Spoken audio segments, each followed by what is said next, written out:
नमस्कार, मैं डॉक्टर सुदेश कांतेजा आप सभी का डीएस एकेडमी के इस ऑनलाइन प्लेटफॉर्म पे स्वागत और अभिनंदन करती हूँ। जैसा कि आप सभी देख ही रहे हैं कि इस समय की जो कक्षाएं हैं हमारी बहुत महत्वपूर्ण हैं और आज का जो टॉपिक है वो व्याकरण का निचोड़ है। थोड़ा सा यहाँ से 1 से 2 प्रश्न आपको हर परीक्षा में मिलेंगे ही मिलेंगे। यहाँ पे सिर्फ हम एक इंडेक्स के माध्यम से तथ्यों को समझेंगे, बाकी जो इनका विस्तृत रूप है वो एक एक क्लास में करके हम एक एक टॉपिक को क्लियर करते हुए चलेंगे। आज की क्लास थोड़ी सी जो है एकदम नवीन सी है आपके लिए। यहाँ पे क्लासों का ये मत देखिएगा कौन सी क्लास कब आ रही है, जो टॉपिक मस्तिष्क में आ जाता है उसको लेके हम आ जाते हैं। ठीक है, तो आज की क्लास में हम पढ़ेंगे शब्द रचना या शब्द भेद। इस टॉपिक को हम पढ़ें इससे पहले जो सूचनाएं हैं वो आप सभी तक प्रेषित कर रहे हैं। टीजीटी पीजीटी नेट जेआरएफ, इस समय जो फोकसली हमारा जो पेड बैच चल रहा है वो नेट जेआरएफ को लेके चल रहा है और उसमें भी जो आपकी विशेष करके रचनाएं हैं उन पे बहुत संक्षिप्त रूप में तथ्यों से आपको परिचित कराया जा रहा है। जिन बच्चों के पास पुस्तकें नहीं हैं उन बच्चों को पीडीएफ प्रोवाइड कराई जा रही हैं। प्रयास यही है कि सभी पीडीएफ बच्चों तक पहुंचा दी जाएं और जो भी महत्वपूर्ण कथन हैं, महत्वपूर्ण तथ्य हैं, उन सबसे परिचित कराया जा रहा है आपको। जो भी बच्चे नेट जेआरएफ का बैच ज्वाइन करना चाहते हैं, बहुत ही नाममात्र शुल्क के साथ में हम आपको ये बैच ज्वाइन करा रहे हैं और वैधता अभी काफ़ी लंबी है। उसके विषय में भी आप जो हमारा इंक्वायरी नंबर है आप सभी जानते हैं। इंक्वायरी नंबर है आपका 9568802463। जो भी आपको जानकारी लेनी है आप इस नंबर पे जानकारी ले सकते हैं। इसी के साथ में इसमें जो है न्यूनतम शुल्क के साथ में जो आपको बैच प्रोवाइड हो रहे हैं वो हैं आपके टीजीटी पीजीटी, बहुत न्यूनतम शुल्क के साथ में है एलटी ग्रेड और प्रवक्ता। इसी के साथ में बात करें तो आपका जो है नेट जेआरएफ, ठीक है, और इसी के साथ में हमारी एक टेस्ट श्रृंखला है जो जिसमें 750 रुपये में आपको 50 टेस्ट पेपर यहाँ पे मिल रहे हैं संपूर्ण पाठ्यक्रम पर। ऐसा टेस्ट सीरीज है आपके ये जो अभी तक आपको कहीं पे भी नहीं उपलब्ध होगी। एक प्रश्न को इसके एक एक प्रश्न को बहुत गहनता के साथ में तैयार किया जा रहा है और साथ ही में विचार करने के बाद, बहुत ज़्यादा सोच विचार करने के बाद कि क्या ये प्रश्न अगर बनेगा परीक्षा में तो क्यों बनेगा। इसके प्रश्न को देखिए, कोई भी प्रश्न अनायास एक्सपर्ट नहीं बनाता है। प्रश्न बनाने के पीछे कुछ ना कुछ उसका अपना एक सिद्धांत होता है, अपना एक लॉजिक होता है, अपना एक मैजिक होता है। ठीक है, और जब हम प्रश्न बनाते हैं तो हम समझ लेते हैं कि अगर हम इस प्रश्न को बना रहे हैं तो बच्चे को इससे क्या सीखने को मिलेगा। पहला तो ये कि वो उस तरह के प्रश्नों से एक बार परिचित हो जाएगा। जब वो उन प्रश्नों से परिचित हो जाएगा तो परीक्षा में जब प्रश्न आएंगे तो वो उसकी तैयारी बहुत बेहतर रहेगी। ठीक है, इसी के साथ में ये जो बैच है आपका और ये जो 50 टेस्ट पेपर हैं, पहले इस पर ही बात कर लेते हैं। ये संपूर्ण पाठ्यक्रम पर है। ऐसा नहीं है कि एक टेस्ट पेपर आपको व्याकरण का पकड़ा दिया, एक टेस्ट पेपर आपको समास का पकड़ा दिया, एक टेस्ट पेपर आपको संधि का पकड़ा दिया, एक टेस्ट पेपर आपको पता चला कि द्विवेदी युग का ही करा दिया। ऐसा नहीं है। ये जो टेस्ट सीरीज हमारी चलेगी ये हमारी पेड बैच में चल रही है, टॉपिक टू टॉपिक। यहाँ पे ये जो टेस्ट सीरीज है ये सिर्फ आपकी संपूर्ण पाठ्यक्रम पर आधारित है और अनेक विशेषता ये है कि पहली बात तो ये कि क्वेश्चन रिपीटेड नहीं है। दूसरी बात ये कि हर बिंदु से क्वेश्चन यहाँ पे रखे जा रहे हैं। कथा साहित्य हो या आपका काव्य हो या व्याकरण हो, भाषा विज्ञान हो, सबसे नवीन प्रश्नों को यहाँ पे रखा जा रहा है। नवीन पैटर्न को यहाँ पे इजाद किया गया है जो है आपके प्रश्नों में। सीधे सीधे सरल माध्यम से भी प्रश्न नहीं मिलेंगे आपको, कठिन भी नहीं मिलेंगे और मीडियम भी, तीनों का स्तर यहाँ पे हमने दिया हुआ है। तो जो भी बच्चे टेस्ट सीरीज ज्वाइन करना चाहते हैं या हमारा बैच ज्वाइन करना चाहते हैं, बैच की अनेक विशेषताएं हैं। जब आप देखेंगे, डेमो क्लास लेंगे या डेमो क्लास की वैसे आपको आवश्यकता नहीं है या आपको कोई भी अन्य जानकारी लेनी है, पेड बैच की एक सबसे बड़ी विशेषता ये है कि वहाँ पे आप सीधे हमसे रूबरू होते हैं। हमसे रूबरू होने का मतलब ये नहीं है कि हम आपको बुलाते हैं, आप आइए आपका स्वागत है, ऐसा कुछ नहीं है। लेकिन आपको जहाँ समस्या आ रही है वहाँ पे आप हमें कॉल करेंगे, हम आपको गाइड करेंगे, या आपको लग रहा है कि हमारा ये टॉपिक वीक है तो हम उस टॉपिक पे पहले चर्चा कर लेंगे। ये बच्चों की हमने अपने बच्चों को फ्रीडम दी हुई है। बच्चों को जहाँ कोई टॉपिक समझ में नहीं आ रहा है, संकोच बिल्कुल ना करें, आप हमें निसंकोच कॉल कर सकते हैं। वहाँ पे हमारा अपना नंबर आपको प्रोवाइड हो जाता है, ठीक है। इस नंबर पे जब भी आप कॉल करेंगे तो आपसे हमारी बात एकदम से नहीं होगी, लेकिन जो पेड बैच के विद्यार्थी हैं उनसे हमारी सीधे सीधे बात हो जाती है, ठीक है। तो चलिए, जो भी बच्चे एडमिशन लेना चाहते हैं बहुत न्यूनतम शुल्क के साथ में है, कोई भी जानकारी लेनी है 9568802463 पे आप कॉल कर सकते हैं, ठीक है। चाहे वो टेस्ट से संबंधित हो, चाहे टीजीटी पीजीटी नेट जेआरएफ किसी भी बैच से संबंधित हो, कोई भी जानकारी हो, आप इस नंबर पे जो है नई जानकारी ले सकते हैं। बात कर रहे हैं, चलिए टॉपिक पे कर लें थोड़ा सा, शब्द रचना। अब बात आती है शब्द क्या है। देखिए, रचना, शब्दों की रचना कैसे हुई ये तो बाद में देखेंगे, बात करें शब्द क्या है। अभी तक हम ने वर्णमाला पढ़ी थी। शब्द क्या है, तो शब्द है कि ध्वनियों के मेल से वर्ण, ध्वनियों के मेल से बने सार्थक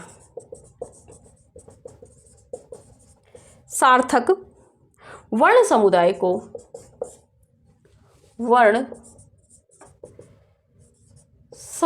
को शब्द कहते हैं। कैसे, इसको भी समझ ले थोड़ा सा। पा नी, अब पा और नी इनका तो कोई अर्थ नहीं निकल रहा।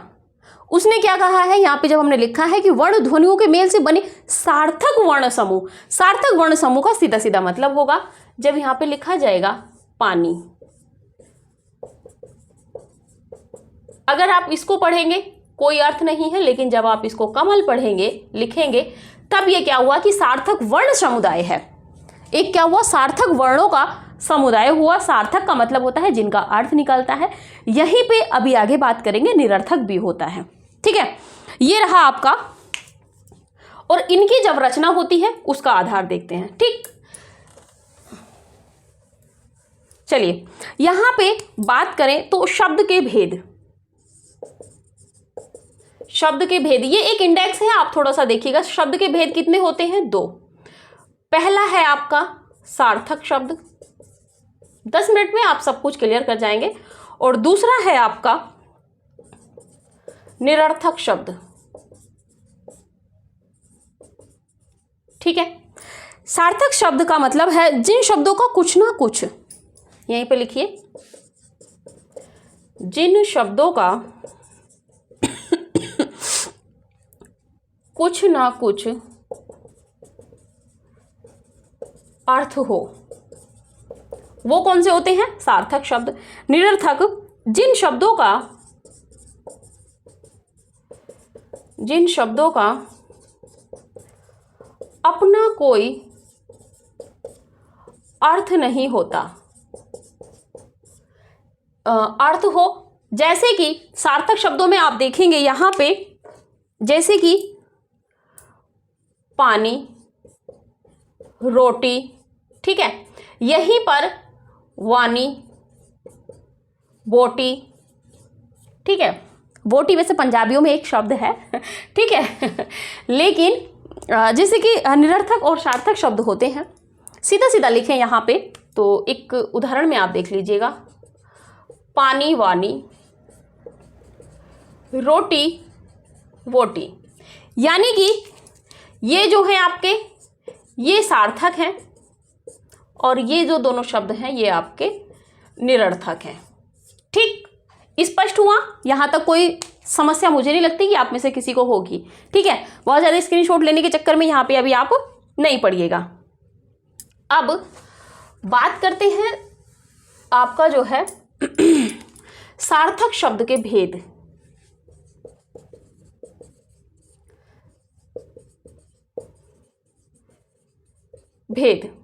इसकी बात करें तो 3 भेद हैं, ठीक है।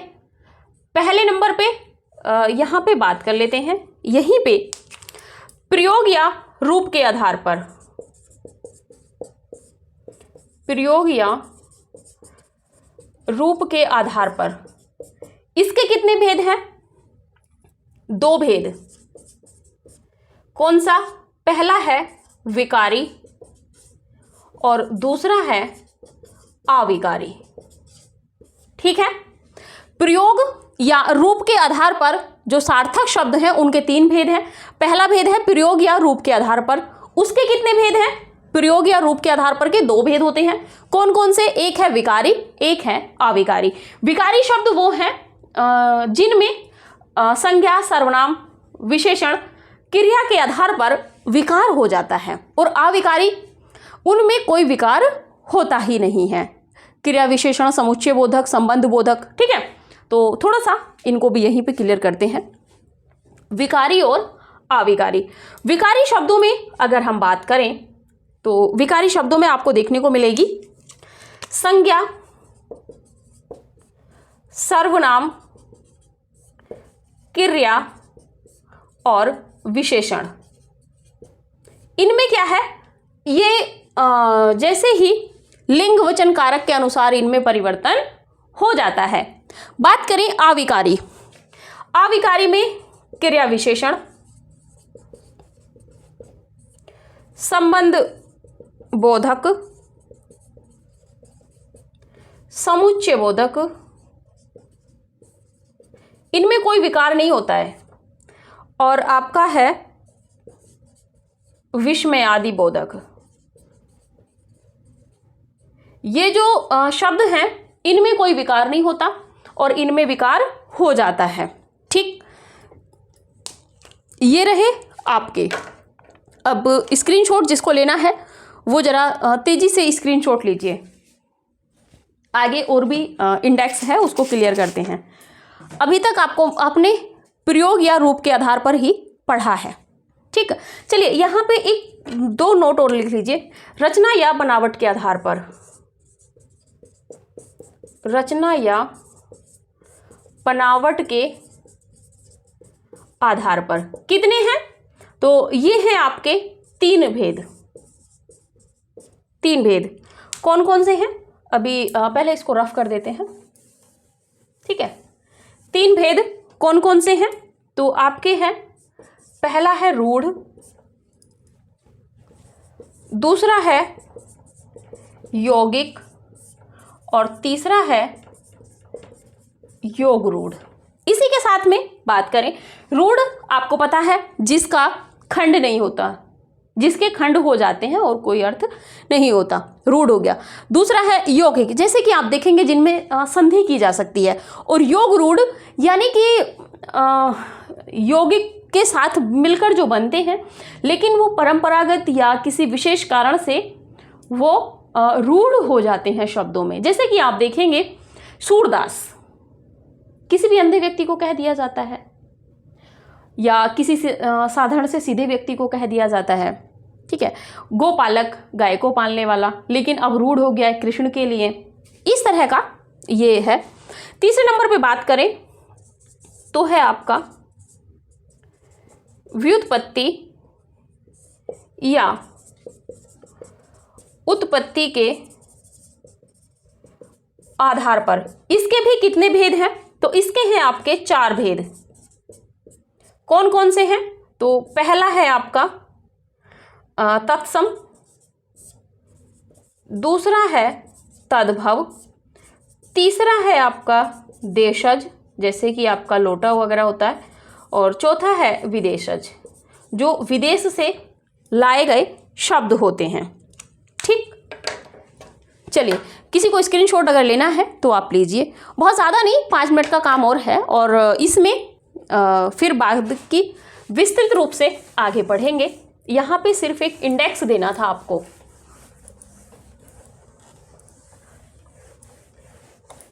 लेकिन इस इंडेक्स से आपके प्रश्न कई क्लियर हो जाएंगे। अब जैसे कि आपसे प्रश्न बनेगा विकारी शब्द है, अविकारी शब्द नहीं है।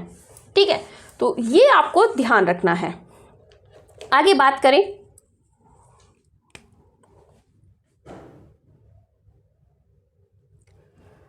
रचना या बनावट के आधार पर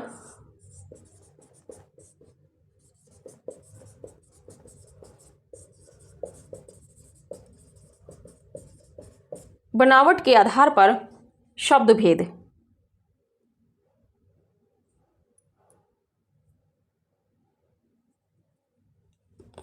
चलिए थोड़ा सा विस्तृत ही देखते हैं अभी यहाँ पे ना। अब देखते हैं आपके सार्थक शब्दों के भेद।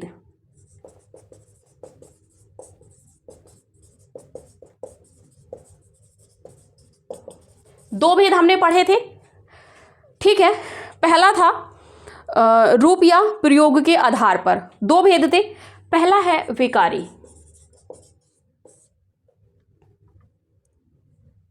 विकारी शब्द।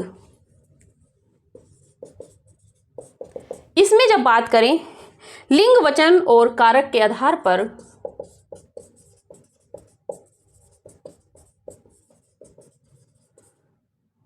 वे शब्द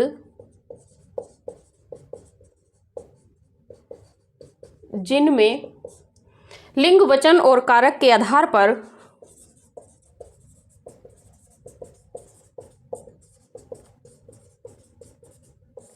परिवर्तन होता है, वे कौन से हैं? विकारी हैं, जिनमें आपने देखा था संज्ञा, सर्वनाम, क्रिया और कौन सा था? विशेषण, ठीक है। वह गा रही है, वह गा रहा है, तो इनमें क्या है? लिंग वचन और कारक के अनुसार जो है इनमें परिवर्तन हो जाता है। दूसरी बात करें तो अविकारी। अविकारी शब्दों में जब बात करते हैं तो वे शब्द जिनमें लिंग वचन और कारक के आधार पर कोई परिवर्तन नहीं होता,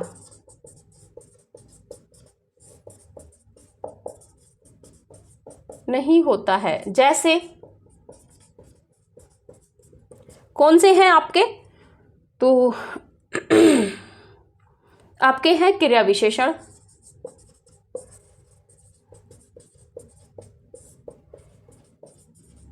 संबंध बोधक, समुच्चय बोधक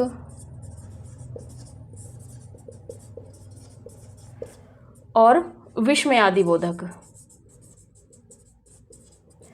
इनमें क्या है कि इनमें कोई भी परिवर्तन नहीं होता।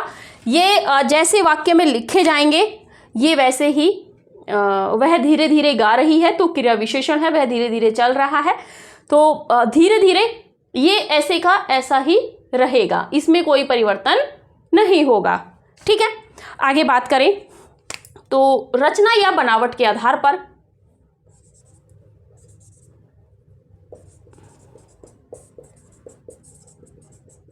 रचना या बनावट के आधार पर देखिए निरर्थक शब्दों का कोई भेद नहीं है, जो सार्थक शब्द हैं उन्हीं का रहेगा।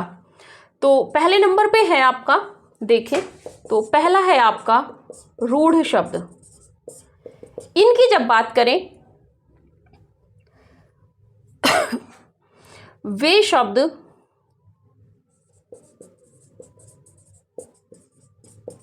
जिनके, अभी विस्तृत पढ़ेंगे इनको आगे क्लासों में, जिनके, वे शब्द जिनके खंड ना हो सके उन्हें रूढ़ कहते हैं। जैसे कि आप देखेंगे यहां पे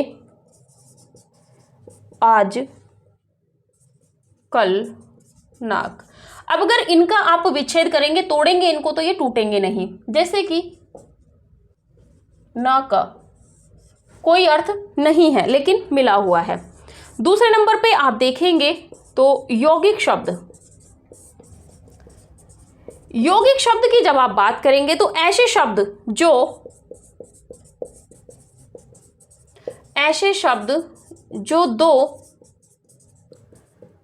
दो या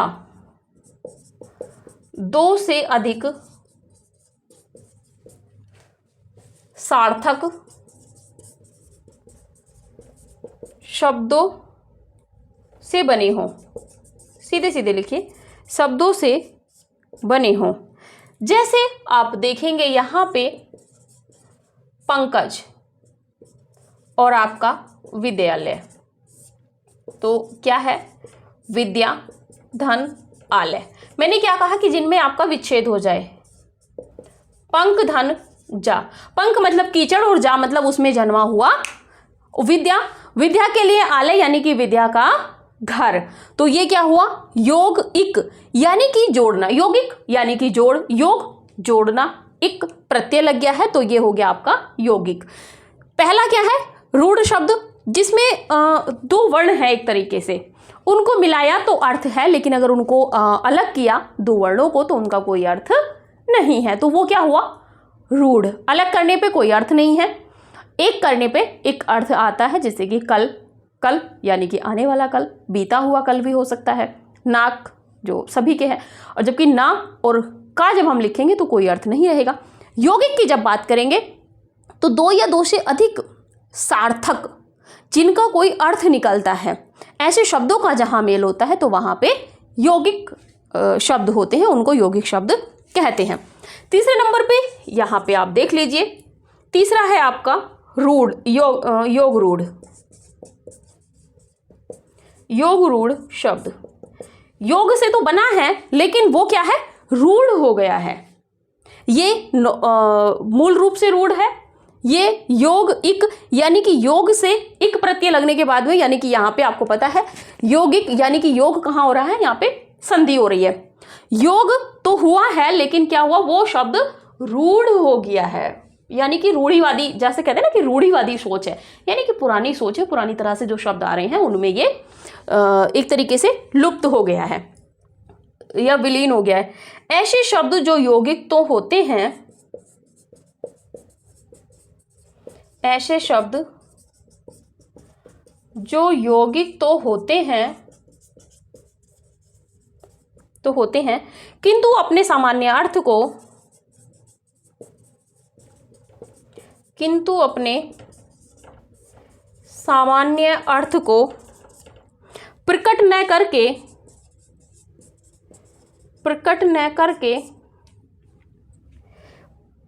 करके किसी परंपरा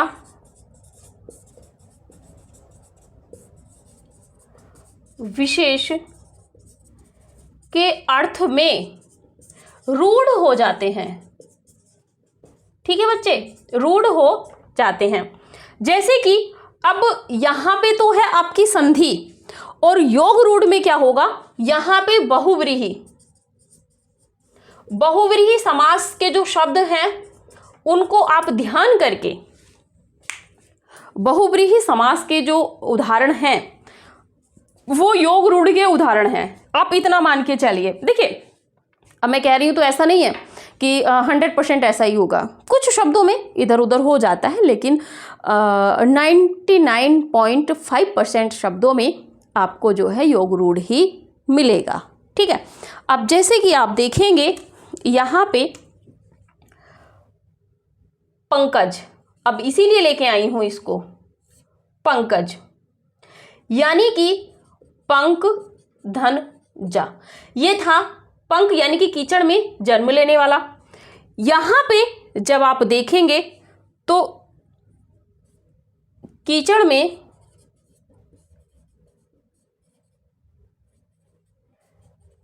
जन्म लिया है जिसने वह, तो ये क्या हुआ आपका? पंकज। वैसे ही सूरदास और बहुव्रीहि समास के जो उदाहरण हैं वो इसमें आपको देखने को मिलेंगे। ठीक, मुझे नहीं लगता कि यहाँ तक आपको कोई समस्या हुई होगी। इसी के साथ में आपके जो स्क्रीनशॉट लीजिए तत्सम, तद्भव और देशज विदेशज है, उनको एक बार थोड़ी सी दृष्टि डाल लेते हैं। आपकी जो ये क्लास है फिर इसको यहीं पे कंप्लीट करके फिर आगे देखेंगे। चलिए,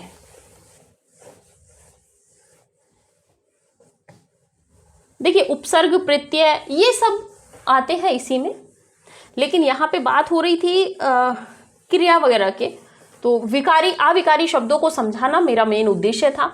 निम्नलिखित में से कौन विकारी है, कौन अविकारी है?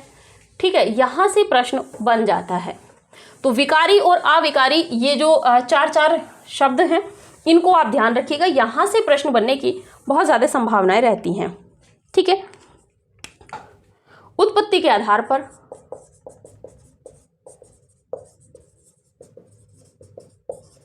उत्पत्ति के आधार पर जब आप बात करेंगे तो पहला है तत्सम। तत्सम यानी कि उसके जैसा, उसके जैसा। किसके जैसा? संस्कृत के जैसा बच्चे, यहां पे संस्कृत के शब्दों के जैसा, ठीक है। दूसरे नंबर पे बात करेंगे तो तद्भव, ठीक है। अब जैसे कि तत्सम में आप देखेंगे, तत्सम शब्दों में हरिद्रा, तद्भव में वही आप देखेंगे उसका हिंदी रूप हल्दी, ठीक है। इसी के साथ में है आपका देशज। वे शब्द जिनका जन्म देश में हुए हैं, जो देश से जन्मे हैं, जैसा क्या? लोटा।